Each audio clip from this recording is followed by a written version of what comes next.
Hello, my name is Frank Gavin, and I'm the director of the Henry A. Kissinger Center for Global Affairs at SAIS Johns Hopkins. In June 1965, the philosopher and political scientist Raymond Aron gathered an extraordinary group of thinkers, including Stanley Hoffman, Lord Gladwin Jebb, and Henry Kissinger, for a week-long seminar in beautiful Bellagio, Italy.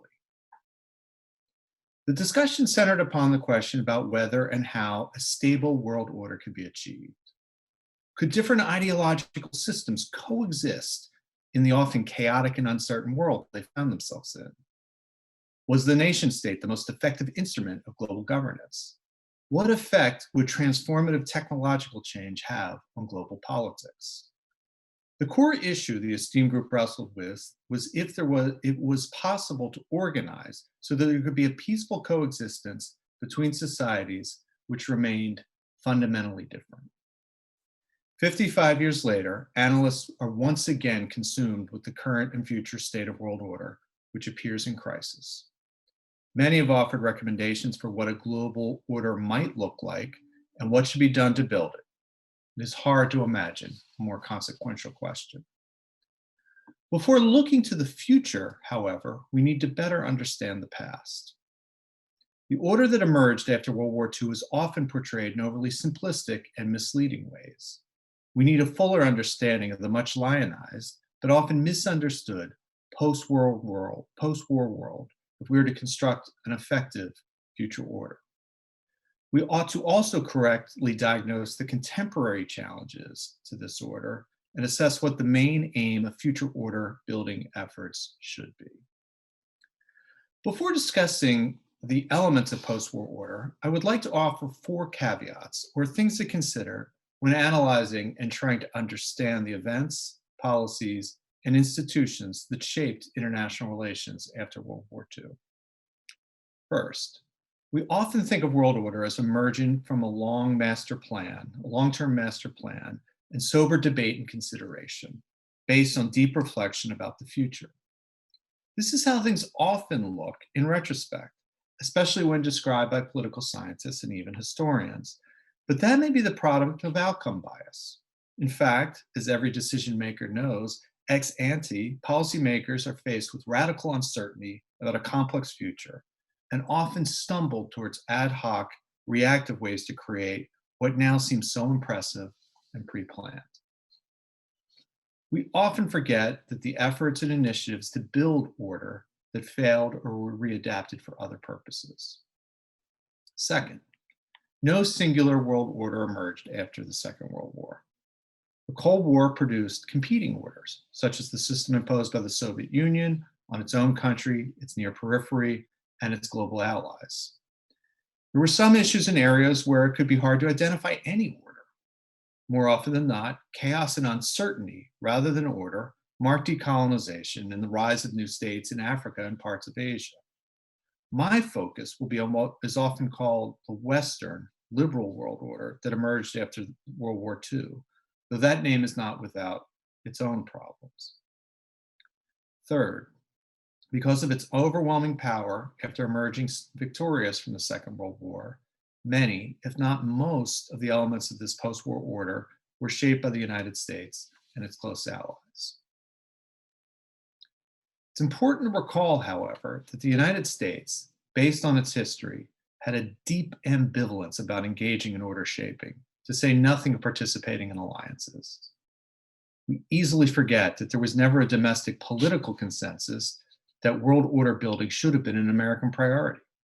And there were plenty of critics with strong political followings of the order that was constructed. There was a deeply, highly respected tradition dating back to the founding fathers, including President George Washington, Thomas Jefferson, and John Quincy Adams, that deep engagement in the affairs of the world risked great danger to the American experiment. Fourth, the order that was constructed was shaped largely under the shadow of the searing memory of the recent past.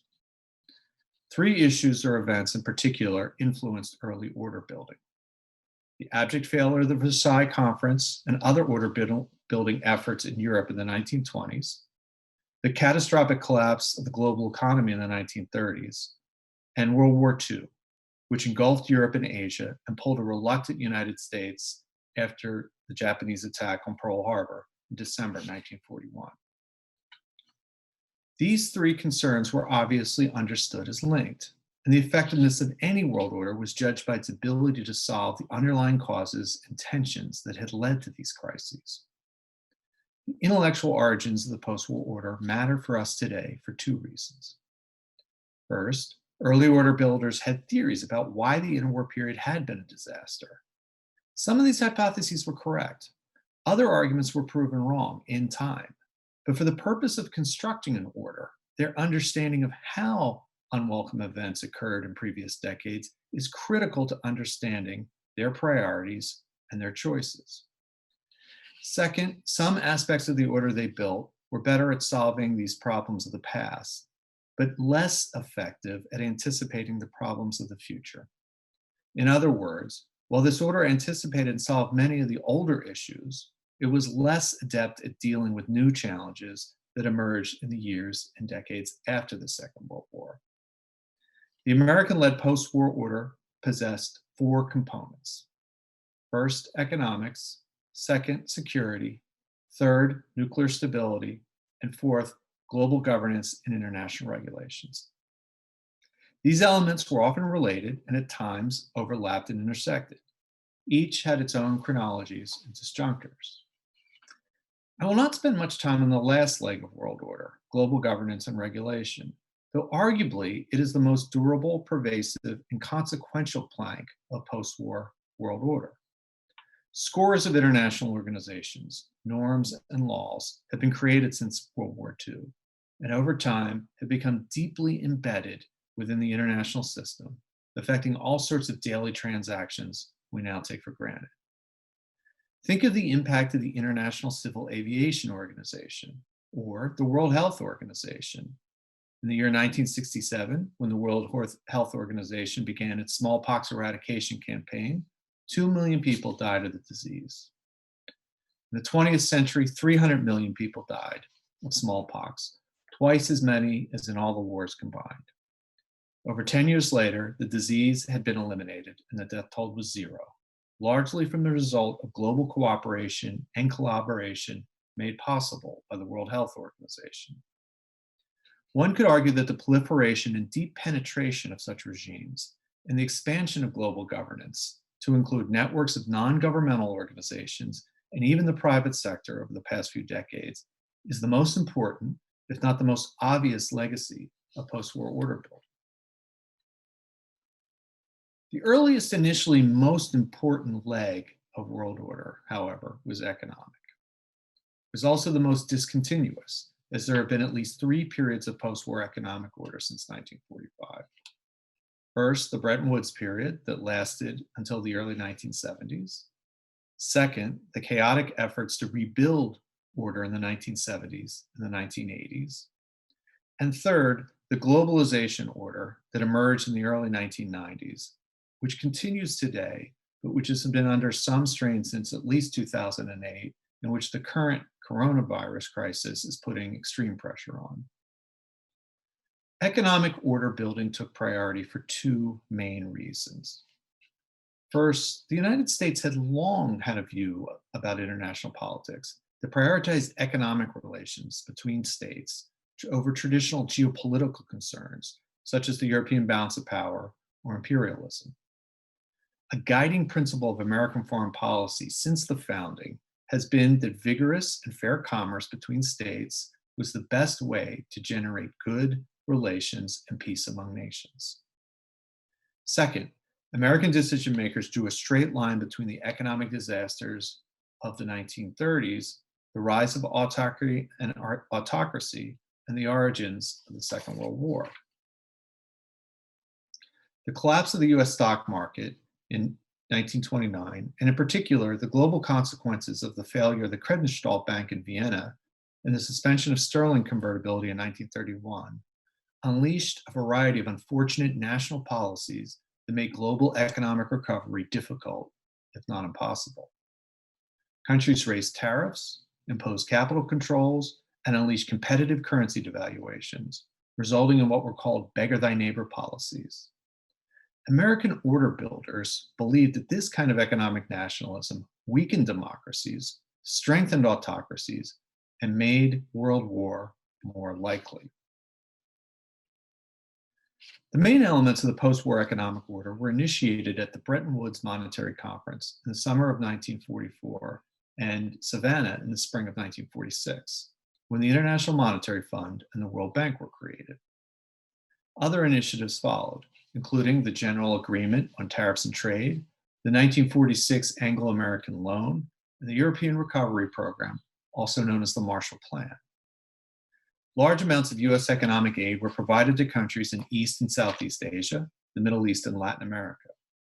Also included was support for the 1951 European Coal and Steel Community, which ultimately led to the Common Market and eventually the European Union.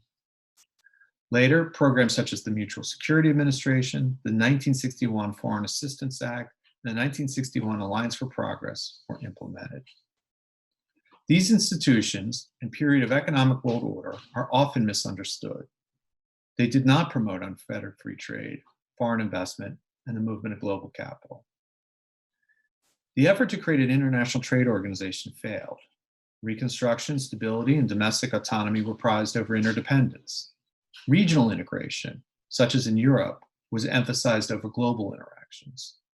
Exchange rates were fixed, but national governments were rarely forced to alter their domestic monetary or budgetary policies to rectify misaligned currency values that naturally emerged from differential rates of inflation. Trade was managed, and as a percentage of gross national product, trade was far smaller than it had been in previous periods. Capital controls were common. Economic order builders were motivated above all else to prevent what they saw as the economic volatility and chaos of the interwar period. But the Bretton Woods system possessed internal contradictions and tensions that meant that crisis was inevitable. The unraveling of the system was hastened by an American balance of payments deficit driven by its own overseas security commitments, the unsustainability of the fixed gold exchange payment system, and massive increases in capital flows. Ultimately, the convertibility of dollars into gold was suspended in 1971. Efforts to reestablish economic order and rules, to return to stable rates and to limit economic volatility largely failed in the 1970s and 1980s. While certain parts of the world, especially East Asia, witnessed impressive growth, inflation, steep increases in natural resource prices, burgeoning debt in the developing world, budget deficits among developed countries, banking crises, massive increases in global capital flows, erratic exchange rates, and rising protectionism marked what might be thought of in the 1970s and 1980s as a non-order.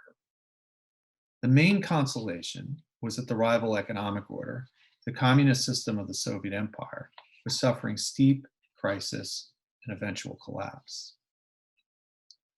The third economic order, which persists through though is challenged today, emerged in the late 1980s and early 1990s. The G7, founded in 1975, took on a greater role for both economic and political coordination until it was supplemented by and eventually replaced by the G20.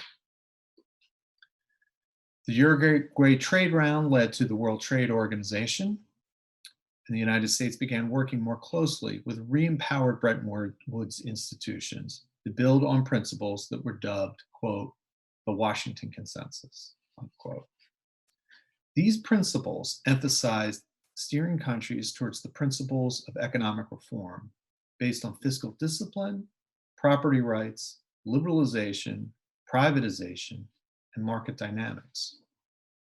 Much of this economic order was molded by powerful institutions and important arrangements that few recognize or even understand.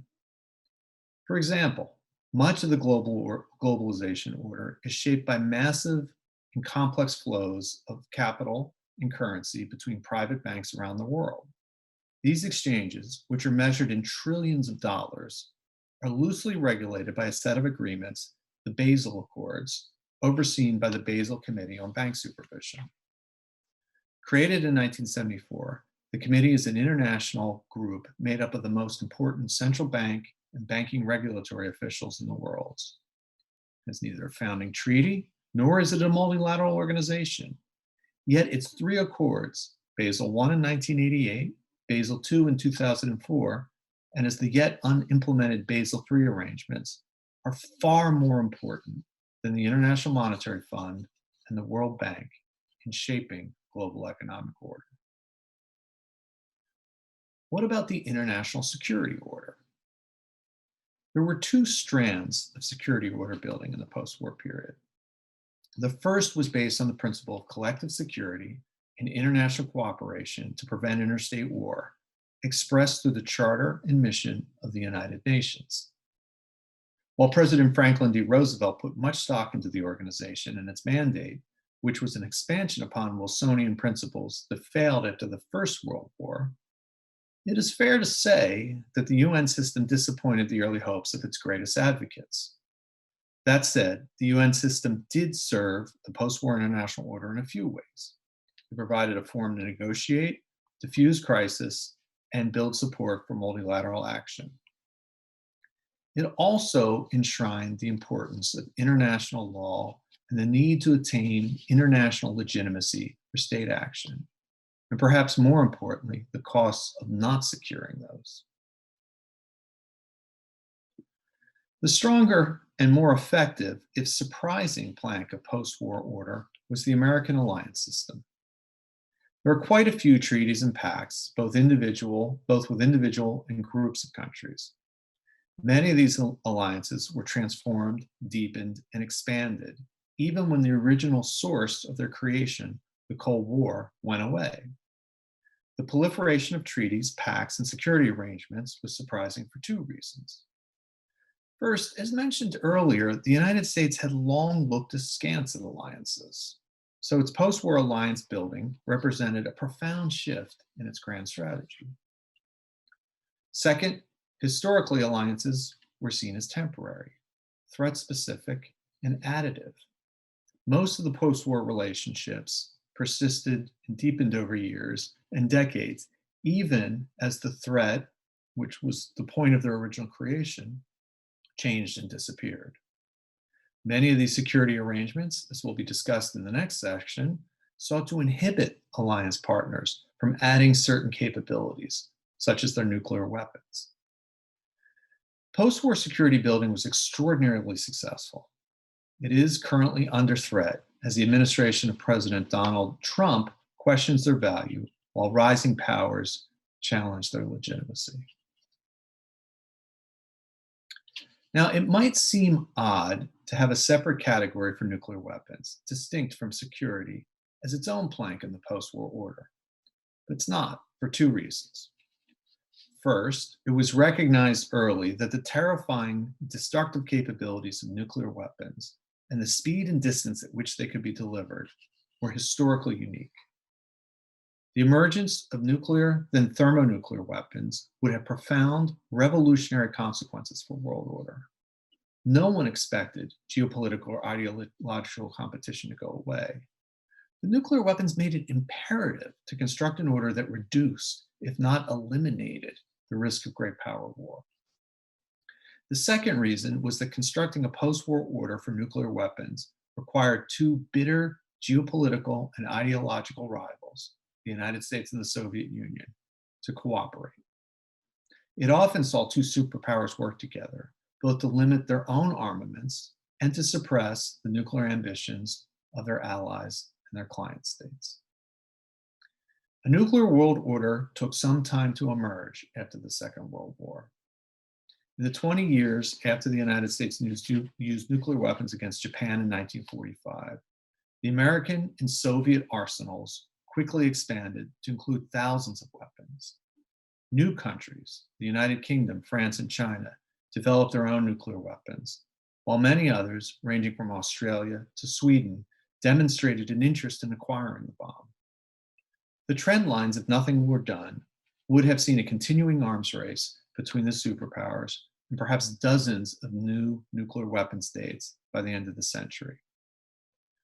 While the intellectual origins of arms control went back to ancient Greece, It had never successfully underpinned previous efforts at world order, but the post-war prominence of arms control was to become one of the most important developments in world order. Beginning in 1963 with the Partial Test Ban Treaty and moving towards the 1968 Nuclear Nonproliferation Treaty, the superpowers worked with other states to limit the spread of nuclear weapons. Other initiatives were put forward in the decades that followed, including the 1974 Nuclear Suppliers Group, the 1997 Additional Protocol, and the 2003 Proliferation Security Initiative, which strengthened global nonproliferation efforts. Chemical and biological weapons were limited as well. The United States and the Soviet Union, and then Russia, worked to limit strategic weapons with the 1972 Strategic Arms Limitation Talks, the 1991 START, and the 2011 New START treaties. The global nuclear order was not always perfect. New nuclear powers have emerged. There have been cases of cheating in several treaties, such as the Anti-Ballistic Missile Treaty, and more recently, the Intermediate Nuclear Forces Treaty, have been abandoned. Still, if one had told observers in 1960 that 60 years later that nuclear weapons would not be used in a war, that nuclear stockpiles had been massively reduced, and that the number of nuclear weapon states was still in the single digits, they would have been both incredulous and overjoyed. America was and is, in many ways, a reluctant order builder. After World War II, the United States sought to replace what it saw as an inherently predatory, destabilizing set of imperial orders, beginning with Western European regimes and culminating in the hyper-expansionist German and Japanese fascist regimes. The hope of American planners was that this US-led order, while respecting state sovereignty, would be more open and integrative than orders in the past. Theirs was an economic, political, military conception in that order. Trade, hopefully, would flourish, as might self-governance. International law and collective security would prevail.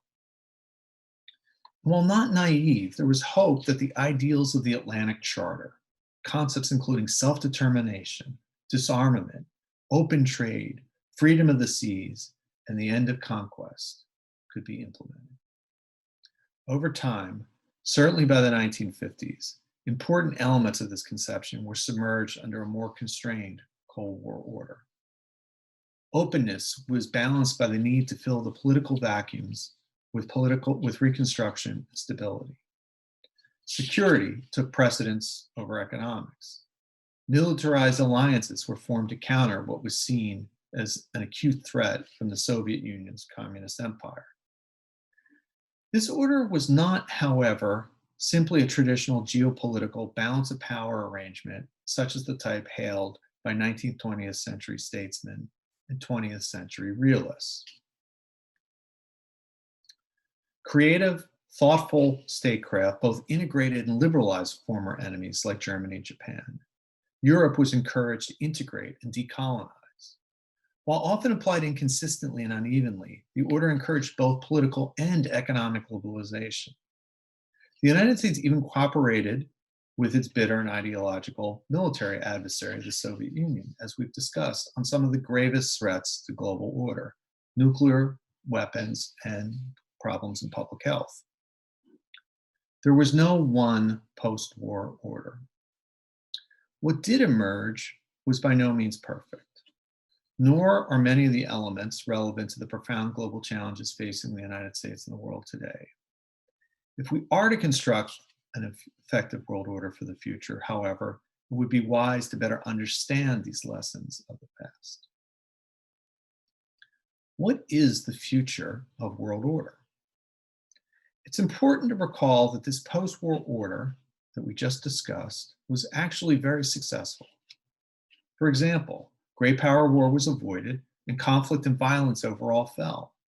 Imperialism was discredited, and though often messy, a system of sovereign states replaced one of empires. A system of arms control and deterrence, based on treaties and alliances, reigned in the worst fears of a nuclearized world. Though often uneven, both internally and externally, the world economy expanded and sharp economic crises were largely avoided. This American led order also allowed the West to prevail in the Cold War struggle with the Soviet Union, and just as important and often unrecognized, helped allow for a relatively peaceful, stable, prosperous transition to the post Cold War world. And while there have been many ups and downs, human rights and tolerance have become powerful norms, and governments are increasingly expected to be responsive to the needs of their citizens. So why not simply continue with this post-World War II order, amending and improving as needed? Certainly, there are parts that are very successful and should be continued. The nuclear order, based on the Nuclear Nonproliferation Treaty regime, has, despite challenges, been very successful and should be nourished and strengthened. Also, the norm and practice of international institutions and global governance, though rickety at times, is important. There are two great challenges to contemporary world order: the dramatic rise of China and the consequences of the profound transformation of the global economy and international system, a revolutionary change on par with the Industrial Revolution. Most of the current debates on world order and its future focus on the capabilities and intentions of a growing China. This is understandably important. In the past, rapidly rising powers have challenged global arrangements, with calamitous military conflicts often the result. These two stories, however, the rise of China and the global dynamics of technology, demographics, and socioeconomics, are intertwined and cannot be understood or dealt with separately. Furthermore, this second challenge, which has transformed everything from demographics to governance to how people live and work and self-identify, to calculations about war and peace, is the key challenge and the one people aren't focusing on enough. Beginning in the United States in the 1960s, accelerating in the 1970s, and spreading and intensifying in recent decades, how the global system operates has been completely upended. It is, to a great extent, the reason for China's rise. The consequences of this revolution are impossible to overstate and hard to fully accommodate under current arrangements. Much of this has to do with the digital revolution and the profound expansion of access to information unmediated by traditional institutions. Part of it is an upending of how and where and at what cost things were manufactured, with world trade and prosperity built upon a complex and deeply integrated supply chain. Part of it has to do with a financial revolution, even larger and more profound than that which launched early modern Europe. Part of it has to do with a rights revolution that completely transformed traditional categories of gender, race, ethnicity, and sexual orientation, with a focus on individual autonomy and the tolerance of difference.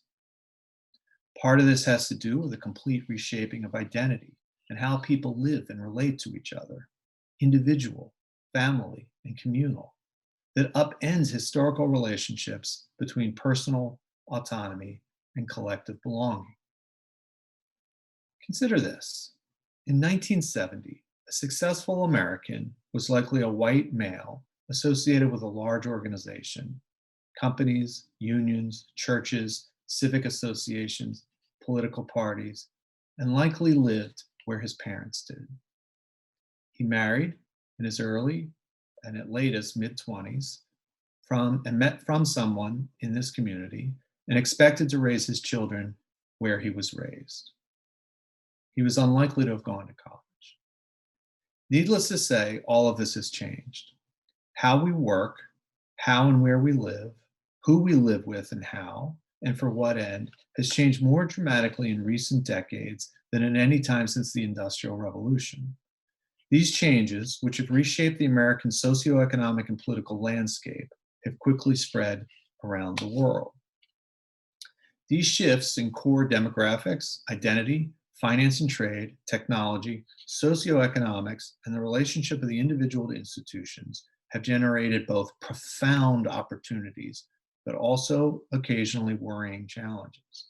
They've also created a dizzying puzzle. In material terms, the world is doing wonderfully. Poverty has fallen dramatically, as has infant mortality. Diseases have been eliminated. Starvation is rare, and life expectancy increased. Education has spread. Resources have become more abundant, and violence of all types, between states, between communities, within families, has fallen dramatically around the world. There's been a profound, if largely unrecognized and uneven, embrace of tolerance and human rights. Extraordinary amounts of wealth have been created, although obviously not always distributed fairly. Military expenditures have fallen, and new technologies have vastly increased access to information and knowledge. Despite these accomplishments, however, there's an overriding sense of anxiety, dread, worry, and concern, a sense that the world order is trending in the wrong directions, a feeling that has obviously been deepened and to some extent confirmed by our recent crisis. The elements that underpin the post-war order in the second half of the 20th century may not be relevant to these issues. While they could return, the great scourge of human history through the 20th century, great power wars of imperial conquest, no longer appear to be the most dangerous looming threat confronting us. A variety of factors make this so. Nuclear deterrence, for one, but another is demographics. Historically, aging populations rarely pursue great power war. Furthermore, unlike the past, land and territory are not the most important sources of wealth and power. In some cases, they can be a burden. Hong Kong is valuable to China, not because of its land features or natural resources, but because it is a center of financial and technological innovation and one of 3 places in the world possessing the deep capital markets. Economies and societies are deeply integrated, and any move away from such interdependence would come at great cost to the welfare of many. How should we think about a world order that alleviates these concerns and anxieties? 3 questions should drive this consideration. First, what do we want to see happen? Second, what do we want to avoid? And third, what counts for power to achieve the first 2 considerations in this new world? For a start, any future global arrangements needs to better account for what counts for power in this current and future world. In 1890, 1950, even 1980, the answer to what mattered, what was power, was clear. A state with favorable geography, a large population, abundant natural resources, an industrial economy that focused on coal, steel, and electricity, and a centralized governance structure that could mobilize these resources into war-making capabilities to conquer rivals was what mattered. That's what counted for power. Does anyone think that this is the recipe for success in 2020 and beyond? In other words, how will nuclear weapons and tanks confront climate change, disinformation, financial collapse, or the epidemic that is currently ravaging the United States and the world? This gets to the challenge that this profound transformation has wrought for world order. First, the problems that we face in the past were based on scarcity. In the past, wealth was scarce, resources scarce, information was scarce, security was scarce, health was scarce. And with populations increasing by leaps and bounds in the 19th and first part of the 20th century, intense competition for these scarce resources was bound to be violent. The problems we now face, the explosion of information and disinformation, unthinkably large global financial flows, the large movement of people, climate change generated largely by worldwide economic success, anxiety and uncertainty due in some measure to the dizzying increases in individual freedoms, and of course the current pandemic that we face. These might be called the problems of plenty. In a world of nuclear deterrence, integration, flattening demographics, where the costs of occupation are high and conquest unappealing, military security is far more abundant than we often recognize.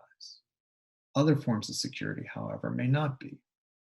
Second, neither our intellectual tools nor our governing institutions were constructed to deal with these problems of plenty.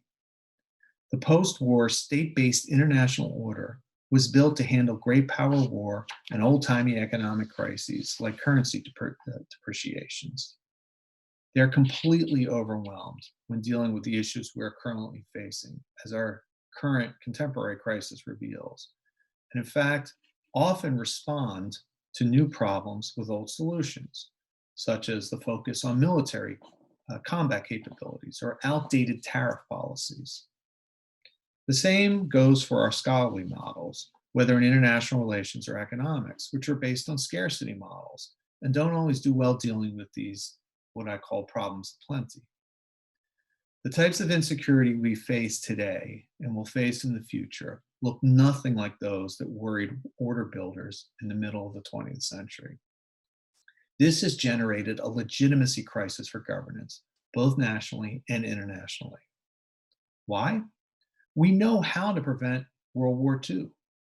We have a decent sense of how to avoid a Great Depression, or as 2008 revealed, and I actually suspect we're going to find now, we know how to prevent the worst from happening when the global economy faces steep crisis.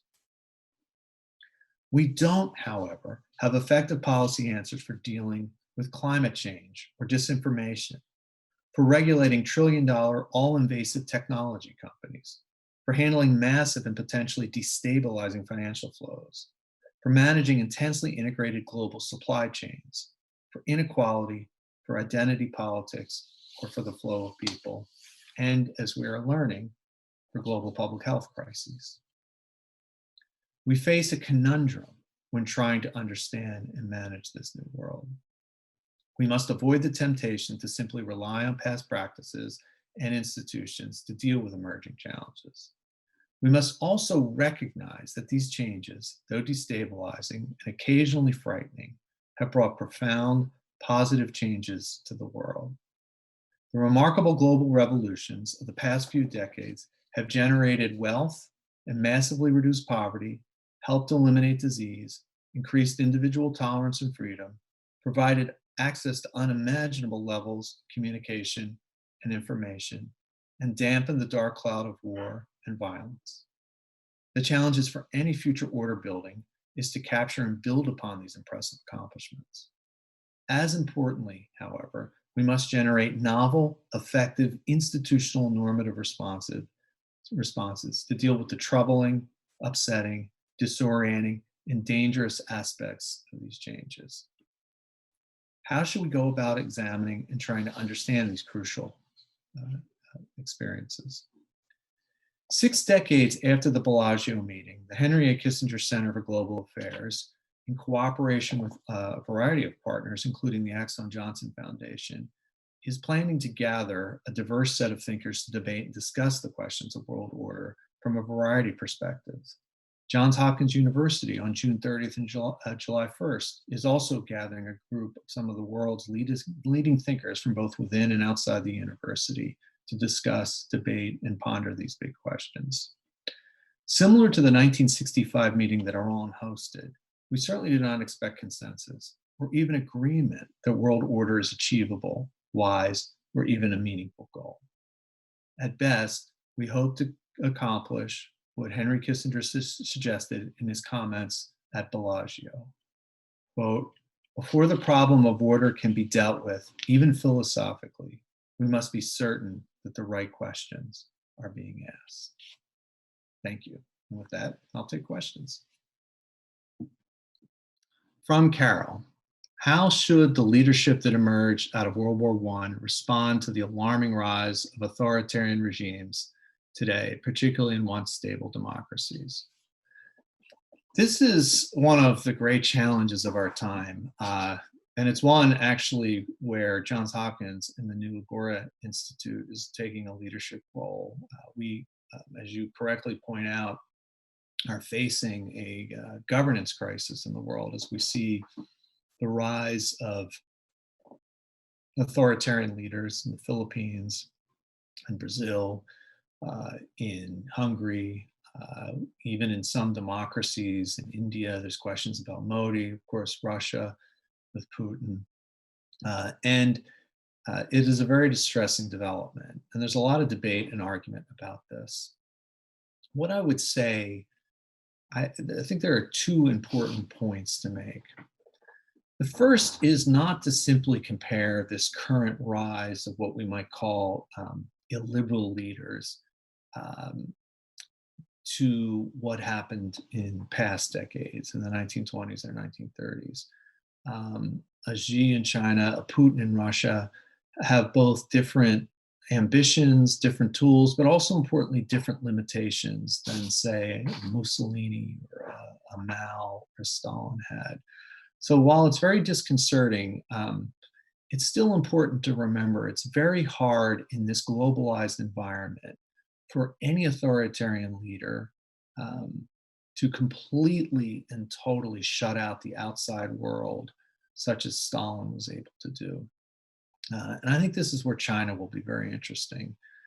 Um, China benefits enormously from being engaged with that globalized order I talked about. That globalized order didn't just generate economic wealth, it also generated a rights revolution. And it's going to be, I think, increasingly difficult for authoritarian leaders to try to generate the benefits of the economic um, uh, qualities of globalization while ignoring things like the rights revolution. And so I wouldn't necessarily be betting long term on the authoritarian countries. The second thing I would say is to remember that governance often moves in waves. We've been through periods like this before, obviously the 1930s, the 1960s and 70s, and we are just emerging from a 30-year period of an extraordinary transformation in governance where democracies just emerged all over the place. But democracy is hard, it's difficult. It's a relatively recent way of organizing governance. And so I wouldn't necessarily think that this is one of those two steps forward, one steps back.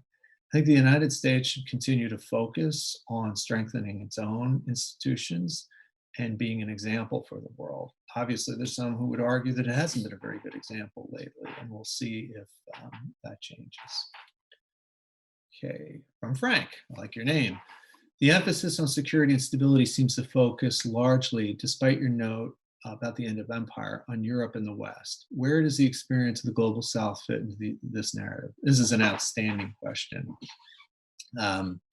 There is no doubt that our discussions of order building privilege and overrepresent the views of countries in the Northern Hemisphere.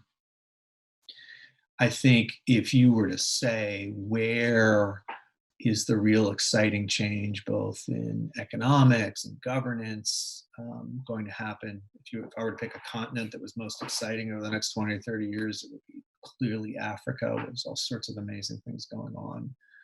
I think it's fair to say that when we discuss world order after the Second World War, since it was largely a war in Europe and East Asia, the institutions that developed after focused on those geographical areas, often to the exclusion of others. I also think this is, my last talk on thinking historically, I made the point about the importance of perspective. And from the perspective of someone growing up in Chile or Pakistan or Kenya, the history of world politics since 1950 wouldn't necessarily be viewed through the lens that I just laid out. So that's a completely fair question.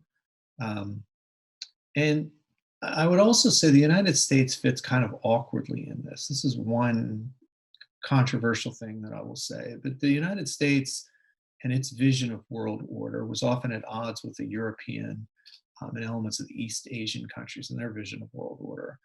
and in many times, in principle, if not in practice, was somewhat more sympathetic to the yearnings of countries and peoples outside of this sort of Western order. Again, often more in theory than in practice.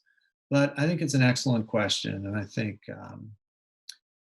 probably about 10, 15 years ago, of course, when people were focusing on the BRICS countries, Brazil, India, and China, countries like South Africa, Turkey, pivot countries that were seen to be potential real players in an emerging order, especially if we move to a more multilateral world order. And that still may end up being the case.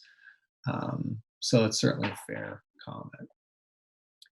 From Bernard, what thing or idea might serve to unify a global community that feels very divided today? One of the stark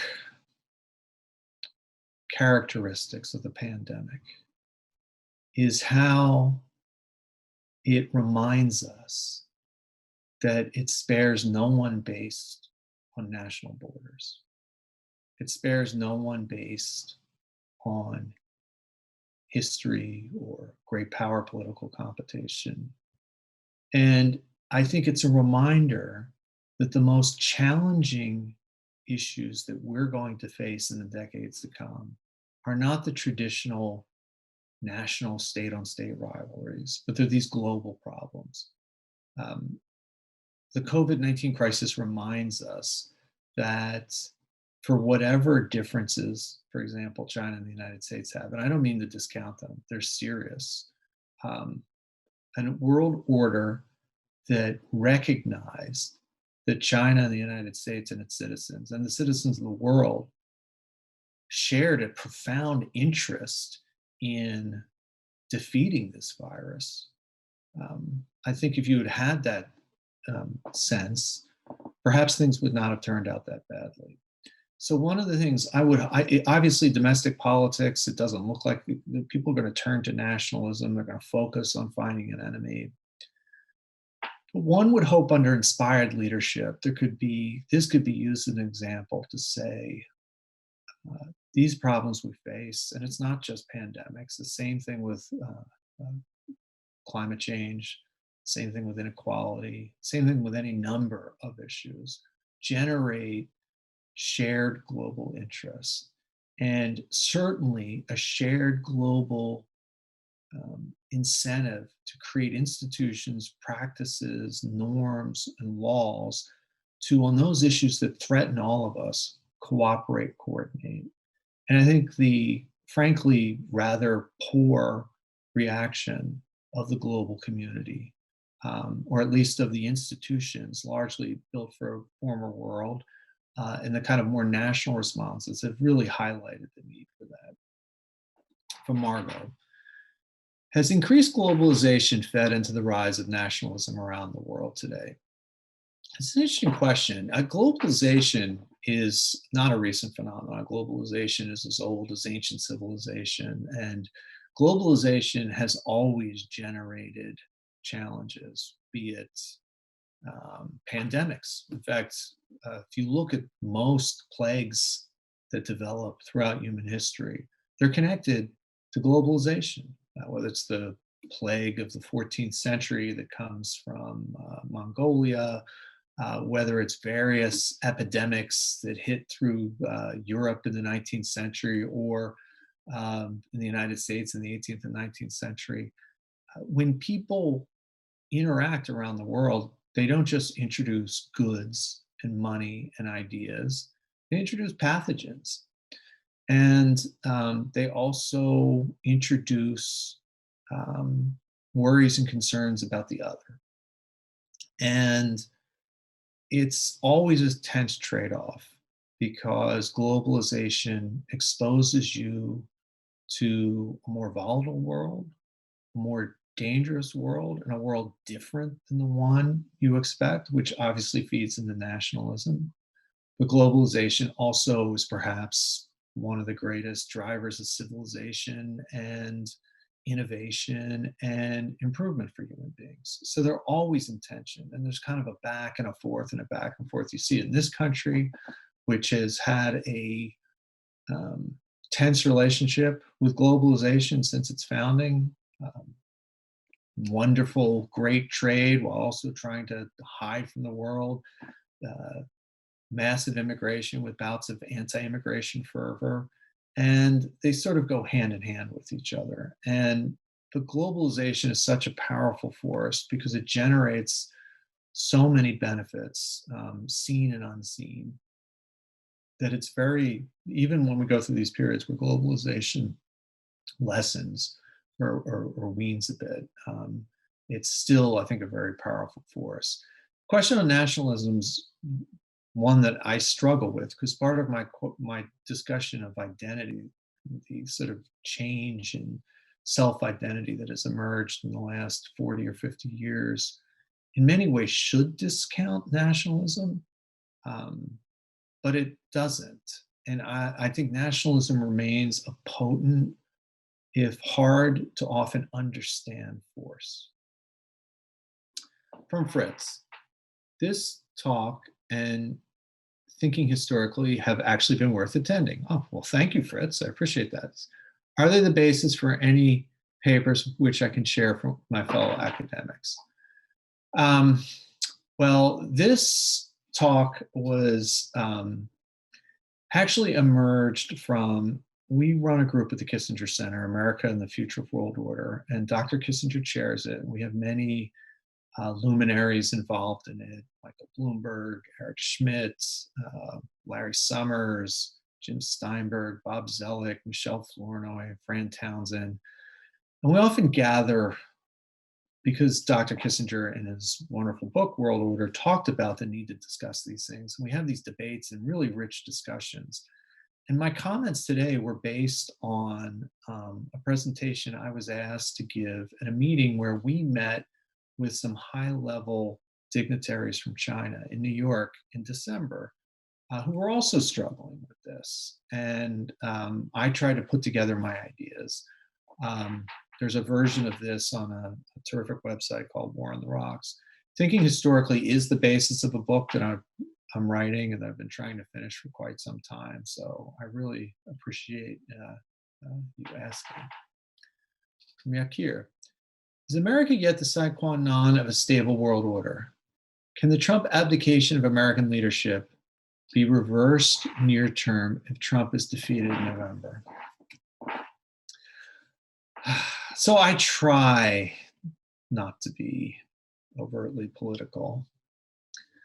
I also try to be historical. I was just this morning reading about the presidential election of 1824, which is a fascinating election. It's really what gives us the birth of the party system, because there was really only one party. And there was this real race to succeed Monroe, who had been relatively successful, and three members of his cabinet: his Secretary of Treasury, William Crawford, John Calhoun, who had been Secretary of War, and then John Quincy Adams, his Secretary of State, all wanted the position. And of course, Henry Clay, the great congressman, wanted the position. And Andrew Jackson was sort of a dark horse that nobody took seriously. Jackson had been a war hero in the War of 1812. But I don't think there's any doubting. I mean, historians have mixed feelings about Jackson. I don't. He was a pretty, to my mind, violent, racist, I say irresponsible leader. He invaded Florida in 1819, ended up treating Native Americans terribly, African Americans terribly, hung two British citizens without a trial. And in the election of 1824, nobody thought he had a chance. And so the other candidates tried to kind of put him forward.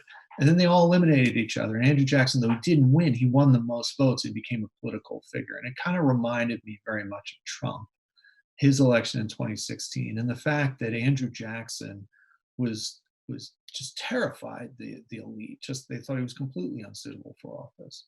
Now, the difference is Jackson ended up actually being a very popular, and in many ways effective, if somewhat coarse president during, he was again, he was elected in 1828, so there are two terms. Um, Donald Trump, it's hard to find any historical or philosophical argument uh, as even and balanced as I try to argue that President Donald Trump is remotely good for world order.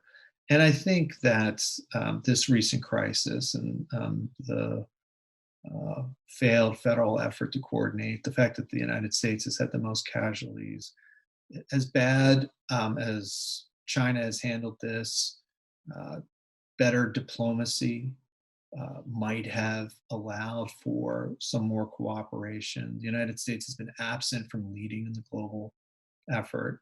And so I think that a second Trump presidency, to be blunt, will be disastrous for American interests and disastrous for world order.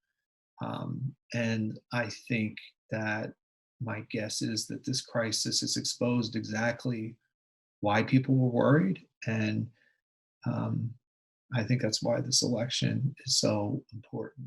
There are those who will argue, especially when you're in Europe, sometimes in Asia, that Trump is both just a manifestation of other forces, and it doesn't actually really matter. The US is declining anyway.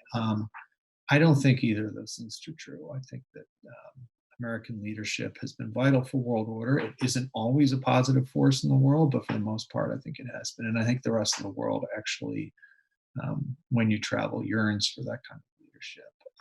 And so we'll see what happens in the election in November. Are we heading towards a new Cold War between the US and China? This is a big debate in Washington. And I am one of those who believe that the Cold War analogy is an inappropriate description for any number of reasons. China is much different than the Soviet Union was.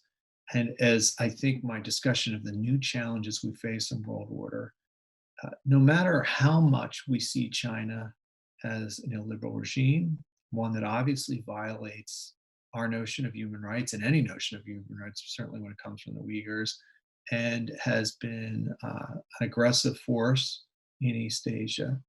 It's 1.4 billion people who are deeply engaged in the international economy. And it's inconceivable that the kind of global problems that I discussed can be dealt with unless the United States and China find some way to cooperate and talk with each other about issues of mutual concern, like global health, like climate change, like the international economy. That doesn't mean they won't compete. That doesn't mean they won't point out that their values are different. But I think a Cold War is a terrible analogy and would be a terrible outcome. Last question. Where do you think Japan is headed in the context of the world? Do you see them as a major power in the future? This is a great question. I love Japan. I actually think Japan, in many ways, has found some of the secret sauce of dealing with the challenges of globalization, in that while they have an extraordinary technological base that is the foundation of prosperity, they do much better on questions of inequality than we do. Now, that being said, they're not perfect. We are a society that is far more open to immigrants, and it's an immigrant society, whereas Japan is very much a nation based on its ethnicity, and it's not one that's particularly tolerant to those that are different. But in terms of the socioeconomic management of the volatility and the challenges, both the opportunities and challenges of globalization, Japan is a very, very impressive country, and in many ways a real model, and actually one who has more at stake in how many of these questions turn out. Because after the Second World War, after defeat, they transformed and accepted a way of doing things that was not natural to their history. And I think they've been rewarded, but I also think they Um, they have as much to gain or lose from these questions as anyone else. Well, these have been terrific questions. Really appreciate it. Before leaving, I will be giving another talk on nuclear weapons and American grand strategy in the coming weeks, and I hope you'll join me for that. And also Johns Hopkins on June 30th and July 1st will be hosting a major conference the Kissinger Center is putting together on world order after the COVID-19 crisis. And so I hope I get to see at least some of you at one of these events. Thank you very much.